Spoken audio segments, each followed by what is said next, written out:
थेट जाऊयात आदित्य ठाकरे यांच्या पत्रकार परिषदेत। पत्रकार परिषद घेत असताना आपल्याला अनेकदा महत्त्वाचे विषय आपल्या समोर आणि आपल्याच माध्यमातून जनतेच्या समोर आणलेले आहेत। आज देखील खूप विषयांवर चर्चा सुरू असते। आपण पाहतो साधारणपणे वेगवेगळे विषय देशात चर्चेत आहेत, तरी मुंबईमध्ये आणि महाराष्ट्रामध्ये मला वाटतं जर दोन सगळ्यात महत्त्वाचे विषय आज असतील तर मुंबईसाठी पाण्याचा विषय आहे। अर्थात सगळ्या महाराष्ट्रात पण जर आपण पाहिलं तर छत्रपती संभाजीनगरमध्ये मला वाटतं आता 11 दिवसातून एकदा पाणी वगैरे असं सगळी परिस्थिती आहे। आणि ही परिस्थिती बिकट करायला मुंबईत देखील आपण पाहतोय आज दुसरा दिवस आहे आणि वॉटर टँकर असोसिएशन जे मुंबईत जवळपास खूप मोठ्या मोठ्या हाऊसिंग सोसायटी असतील, बिल्डिंग्स असतील, चाळ सोसायटीज असतील किंवा मग रस्त्याची कामं असतील, इन्फ्रास्ट्रक्चरची कामं असतील, मॉल्स असतील, इथे जी पाण्याची तूट असते ती भरून काढण्यासाठी साधारणपणे हे वॉटर टँकर असोसिएशन मुंबईत पाणी पुरवठा करत असतं। एक आठवडा आधीच या टँकर असोसिएशननी संप पुकारला होता आणि त्या हिशोबाने त्यांनी काल पहिला दिवस होता, आज दुसरा दिवस होता। काल देखील मी सोशल मीडियाच्या माध्यमातून मुंबई महानगरपालिकेच्या आयुक्तांना विनंती केली होती की हे सगळं पाण्याचा संप जेव्हा किंवा पाण्याच्या टँकरचा संप जेव्हा पुकारला जाईल मुंबईवर ह्याचा काय परिणाम होईल ह्याच्यावर पत्रकार परिषद घेऊन मुंबईला अवगत करावं, मुंबईकरांना अवगत करावं की काय त्रास सहन करायला लागणार। तसं पाहायला गेलं तर हा काही विषय नवीन नाही आहे। गेल्या 3 वर्षामध्ये या टँकर असोसिएशननी संप पुकारलेला आहे। 2-3 वेळा मी देखील अपील केल्यानंतर त्यांनी सरकारबरोबर बोलणी केली। यांचंच सरकार होतं, एशनची सरकार होतं आधीच्या ह्याच्यात, आणि त्या आश्वासनावर त्यांनी त्यांचा संप मागे घेतला होता। तसं पाहायला गेलं तर त्यांच्या मागण्या काही ठराविकच आहेत, जास्ती काही मागण्या नाही आहेत। आणि ह्या सगळ्या मागण्या जास्तीत जास्त मागण्या आहेत कारण जे काही सेंट्रल ग्राउंड वॉटर अथॉरिटीनी जलशक्ती मंत्रालय जे आहे त्यांनी जे काही कायदे लावलेले आहेत ग्राउंड वॉटर खेचण्यासाठी किंवा जमिनीच्या खालचं पाणी खेचण्यासाठी, ते कायदे मुंबईत लागू होऊ शकत नाहीत किंवा इम्प्रॅक्टिकल आहेत, प्रॅक्टिकल नाही आहेत। अशी काही कायदे त्यांनी सांगितले की मुंबईला त्याच्यातून सूट द्या।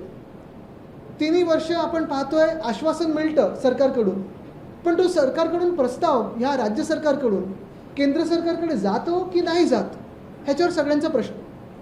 पण ह्या तांत्रिक बाबीत किंवा ह्या प्रशासकीय गोष्टींमध्ये मी आपल्याला न नेता एवढंच सांगतो की आज जो काही 2 दिवसाचा संप हा आणि पुकारलेला आहे, किती दिवस चालेल मला माहिती नाही। मी काल पण विनंती केली होती, आज पण मी सरकारकडे एक अपील करत आहे, मुख्यमंत्र्यांकडे एक अपील करत आहे की तातडीने ह्या सगळ्या असोसिएशनला आपण स्वतः भेट द्यावी आणि भेटून त्यांच्या ज्या काही मागण्या असतील त्या केंद्र सरकारसमोर ठेवून तोडगा काढावा। कारण हे किती दिवस संप आम्ही सहन करायचा मुंबईकरांनी, आणि हे पाण्याची तूट जी आहे, तुटवडा जो आहे तो किती दिवस सहन करायचा हा एक मोठा प्रश्न आहे। तसंच जर पाहायला गेलं तर गेल्या 6-7 महिन्यांमध्ये मुंबईत पाण्याचा तर प्रॉब्लेम आहेच। खूप ठिकाणी जी रस्त्याची कामं सर्रास सुरू आहेत त्याच्यात अनेक लाईन डॅमेज झालेले आहेत, गढूळ पाणी घरी येत आहे, काही ठिकाणी दूषित पाणी, गढूळ पाणी ह्याच सोबत पाण्याचा दाब कमी पडत आहे। आणि आज आपण पाहतोय अनेक मुंबईकर मला देखील मेसेज करतात, कदाचित आपल्या बिल्डिंगमध्ये पण तीच परिस्थिती असेल की आता पाणीच नाही राहिलं कारण टँकर असोसिएशनने पाणी देणं बंद केलेलं आहे। ह्याच सोबत दुसरा जो महत्त्वाचा विषय आपल्या राज्यासाठी आहे तो म्हणजे स्टेट ट्रान्सपोर्ट बसेसचा, STचा। काल परवाकडे आपण पाहिलं असेल जी थट्टा आता सुरू झाली सगळीकडे। असं वाटत होतं सरकार यांचं बनेपर्यंत की जबरदस्त पैसा या सरकारने गोळा केलेला आहे। त्यानंतर डॅवॉसची ट्रिप झाली आणि सांगितलं 15 लाख कोटी, 20 लाख कोटी किती पाहिजेत अजून देतो असं काही जमा केले, आणि असं वाटलं की झालं तर मुंबई आणि महाराष्ट्र कितीतरी $1 ट्रिलियन इकॉनॉमी आता उद्या परवाकडेच होईल। पण सत्य परिस्थिती ही आहे की काही महिन्यांपूर्वी BMCच्या कर्मचाऱ्यांचा पगार हा वेळेवर आला नाही। आम्हाला तिथे लढा द्यायला लागला तेव्हा आता वेळेवर यायला सुरू झालेला आहे। पण ST कर्मचाऱ्यांचा पगार फक्त 56% हा त्यांच्या अकाउंटमध्ये डिपॉझिट झाला आहे। आज तुम्ही विचार करा, या सरकारला अजून 6 महिनेही झाले नाही आहेत। अनेक घोषणा त्यांनी केलेल्या आहेत, कॉन्ट्रॅक्टरना त्यांचं देणं लागतं, अजून थकबाकी आहे तिथे। कॉन्ट्रॅक्टर काय, मुंबई महानगरपालिकेकडे पण ह्या राज्य सरकारची जवळपास 16,000 कोटीची थकबाकी आहे। आणि अशी थकबाकी असताना कॉन्ट्रॅक्टरना अजून मोठी कामं दिली जात आहेत, पण स्वतःच्या जे कर्मचारी, सरकारी कर्मचारी असतील किंवा STचे कर्मचारी असतील त्यांना पूर्ण पगार देण्यासाठी यांच्याकडे पैसे नाही आहेत। दुर्दैव असं आहे आणि कदाचित ही परिस्थिती तुम्हाला आत्ता नाही तर पुढच्या काही दिवसांमध्ये दिसेल की जी खरोखर आर्थिक परिस्थिती या राज्याची एशनशीनी करून ठेवलेली आहे ती अशी आहे की आज ST कर्मचाऱ्यांना देण्यासाठी पगार नाही आहे, उद्या ही वेळ कुठच्याही अधिकाऱ्यांवर किंवा सरकारी कर्मचाऱ्यांवर येईल। मला आठवतं काही महिन्यांपूर्वी वेतन श्रेणीवर चर्चा झाली, मग केंद्राने 7वं वेतन आयोग जाहीर केलं, त्याच्यानंतर राज्य सरकारने सांगितलं की आम्ही पण आता सगळं करू हे. पण हे सगळं होत असताना जी काही वचनं मग कर्जमाफीची असतील ते तर पाळलं नाही, लाडकी बहीण असेल ते पाळलं नाही आहे, वेगळ्या वेगळ्या योजनांचं असेल ते पाळलं नाही आहे. पण आता योजना सोडा, नवीन काही करण्याचा सोडा, जे वर्षानुवर्ष पगार मिळत आलेला आहे त्याच्यात पण अर्धा पगार मिळालेला आहे, अर्धा पगार मिळालेला नाही आहे. आज सवाल हाच उठतो की जेव्हा महाविकास आघाडीचं सरकार होतं आणि जे लोक एस टी कर्मचाऱ्यांना उचकून रस्त्यावर आणत होते, आंदोलनासाठी आणत होते, ते आज लोक शांत काय आहेत, गप्प काय आहेत तरी कुठे, ते तर सरकारमध्ये बसलेले आहेत. ते का नाही आज एस टीच्या कर्मचाऱ्यांसाठी उतरत आहेत, हा एक मोठा प्रश्न झाला. आणि उद्या जर अशाच परिस्थितीमुळे एस टीने देखील संप पुकारला तर जे लोक सुट्ट्यांमध्ये गावी जाणारे असतील, ज्या सुट्ट्या प्लॅन असतील लोकांचे आपापल्या गावी, मग कोकणात असेल, कोल्हापूर असेल, मराठवाडा असेल, मुंबईतून अनेक ठिकाणी जात असतील, मग त्यांचं काय परिस्थिती होणार हा विचार करण्याची आज वेळ आलेली आहे. मी हाच इशारा सरकारला देत आहे की ह्या दोन्ही विषयावर शिवसेना उद्धव बाळासाहेब ठाकरे हा पक्ष उतरणार रस्त्यावर. महत्त्वाची गोष्ट हीच आहे की पुढच्या 48 तासात, कारण आता झालं आहे काय, अनेक गोष्टी ज्या आम्ही सांगण्याचा प्रयत्न करतो आहे, आम्ही म्हणजे नुसतं पक्ष म्हणून नाही तर नागरिक म्हणून.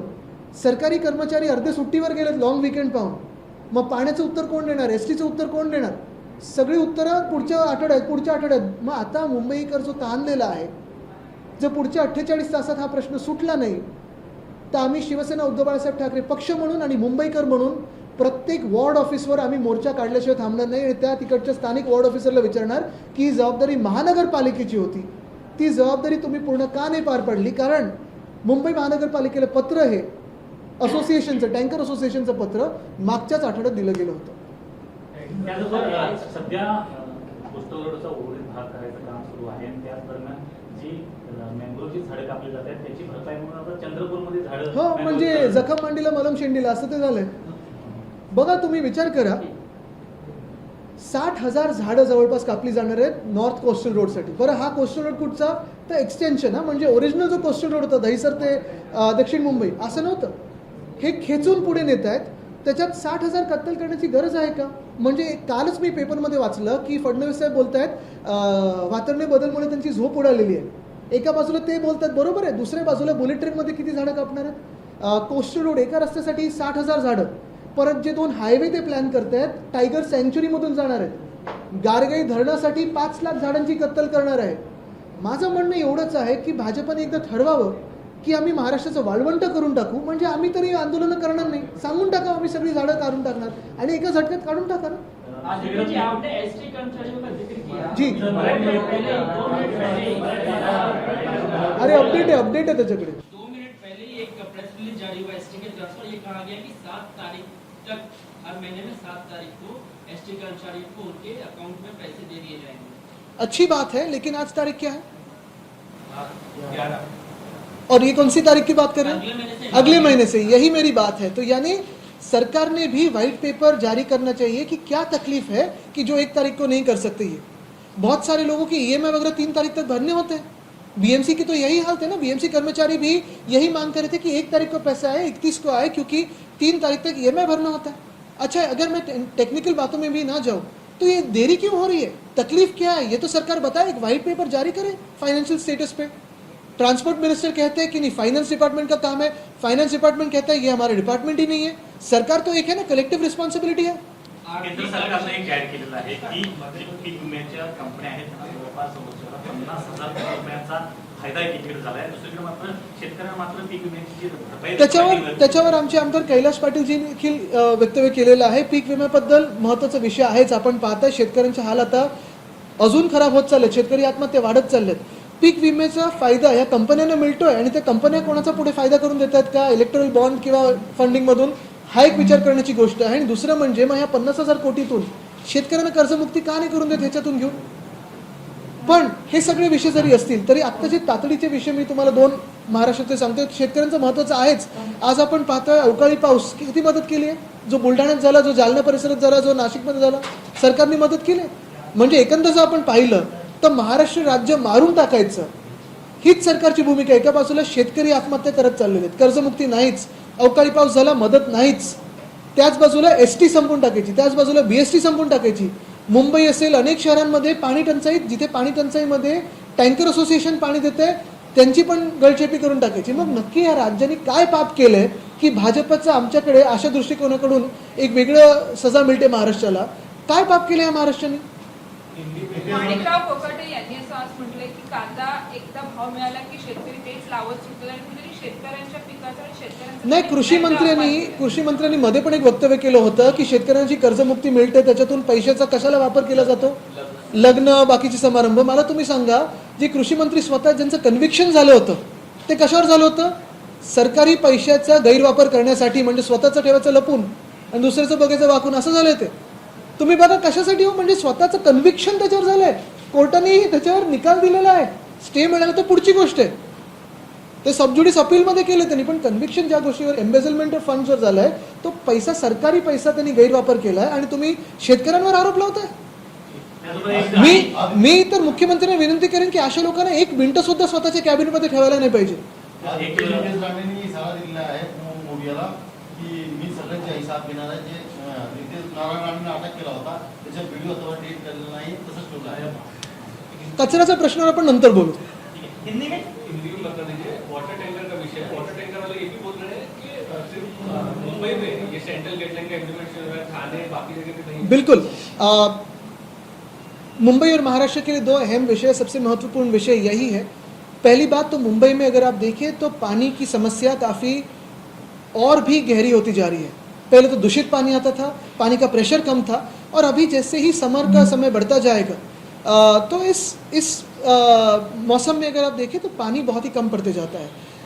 बीएमसी का सप्लाई अभी इरेगुलर होते जा रहा है. उसी में अगर आप देखें तो सबसे कठिन परिस्थिति में जो टैंकर एसोसिएशन बहुत सारे बिल्डिंग्स की, हाउसिंग सोसाइटीज़ की, चाइल्ड सोसाइटीज़ की, या फिर इंफ्रास्ट्रक्चर वर्क्स की, या मॉल्स की, या होटल्स की मदद को आता था, उसी टैंकर एसोसिएशन पे काफ़ी सारे कानून सेंट्रल गवर्नमेंट ने, जो जल शक्ति मंत्रालय, उनके सेंट्रल ग्राउंड वाटर अथॉरिटी ने लगाए हुए हैं.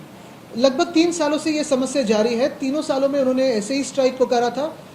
2 बार तो मैंने ही कभी कभी बीच में बात करके, उनको विनती करके, सरकार से बात करके पीछे लेने की कोशिश की थी. लेकिन यही बात होती है कि ये जो रूल्स बनाए हैं उसका इम्प्लीमेंटेशन तो मुंबई में ही होता है. और दूसरी बात, रूल्स जो मुंबई के लिए लगाए हैं वो काफ़ी इम्प्रैक्टिकल है. वो रूल्स अगर आप समझे, अगर आप पढ़े, तो आप भी पूछेंगे कि ये रूल्स मुंबई में कैसे लागू कर सकते हो. बिल्कुल, ये जो पानी की समस्या है या जो पर्यावरण की समस्या है, उसमें रूल्स होने चाहिए, कानून होना चाहिए, कानून इम्प्लीमेंट होना चाहिए, लेकिन वो कानून या रूल्स प्रैक्टिकल होने चाहिए. यही बात है, और यही मैं सरकार से विनती करूंगा, सीएम साहब से विनती करूंगा कि आज उनसे मुलाकात करें, और जो पिछले 2 सालों में सिर्फ बातें करते आए, उस बातों पे अमल हो. उस बातों की अगर आप देखें तो उस पर कोई प्रस्ताव केंद्र सरकार की तरफ जाए कि ये रूल्स जो है ये इम्प्रैक्टिकल है, थोड़ा अमेंड किया जाए, मुंबई के लिए सुधारित कोई अगर रूल्स आते हैं तो अच्छा होगा. और आज अगर ये मामला अगले 48 आवर्स में अगर इसका कोई हल नहीं निकला अगले 48 आवर्स में, तो हम शिवसेना उद्धव बाळासाहेब ठाकरे पार्टी हर एक वॉर्ड ऑफिस पे मोर्चा निकालेंगे. आपण बघतोय गेल्या अनेक वर्षांपासून मुंबईच्या राणीच्या बाबतीत अनेक प्राणी यावे एक घेतो मग मी, परत तुमचा प्रश्न होतो, पण तुमचा राणीचा बाकीचा नंतर घेऊया. सॉरी. 2 राष्ट्रीय मुद्दे हैं. पहला, आज एसटी पे ब्रीफ कर दीजिए पहले. एसटी पे बिल्कुल. आप लोग ठीक नहीं मांग रहे हैं, फाइनेंस सचिव के पास जाके मैं खुद बात करें. दूसरा जो महत्वपूर्ण इशू है वो यही है पूरे महाराष्ट्र के लिए कि स्टेट ट्रांसपोर्ट की बसेस हर गांव में जाती है. अगर आप बसेस की हालत देखें तो बसेस की हालत तो सबसे ख़राब ही है. बीच में किसी ने एशेंसी गट से ये भी सोचा था कि 2000 बसेस ले, और उस कैंप पे फडणवीस साहब ने ही स्टे दिया था. तो अगर बसेस खरीदने को पैसा है, बसेस नए सिस्टम में लाने को पैसा है, तो सारे एसटी कर्मचारियों को सिर्फ 56% पैसा आपने दिया, पगार दिया, सैलरी दी. ये ऐसे कैसी बात हो सकती है? और यही सरकार हमें बताए, किसी भी ब्लेम गेम में न जाते हुए, क्योंकि परिवहन मंत्री कहते हैं कि ये वित्त मंत्री का डिपार्टमेंट है, वित्त मंत्री कहते हैं नहीं परिवहन मंत्री देखेंगे, परिवहन मंत्री कहते हैं कोई दूसरा डायरेक्टर देखेगा. लेकिन इसमें यही बात होती है कि जब कैबिनेट होती है उसकी कलेक्टिव रिस्पॉन्सिबिलिटी, सरकार की जिम्मेदारी हर एक की होती है. और यही सरकार व्हाइट पेपर एक लाए, जारी करे कि असल में सरकार की फाइनेंशियल पोजीशन क्या है. 2 सवाल है. एक, पहला, ज्योतिबा फुले पर बनी फिल्म को आज रिलीज होना था लेकिन नहीं हो पाई, पोस्टपोन कर दिया गया. कांग्रेस और एनसीपी का आरोप यह है कि सरकार के दबाव की वजह से इस फिल्म को रोका गया, जबकि कश्मीर फाइल्स को अनकट पेश कर दिया.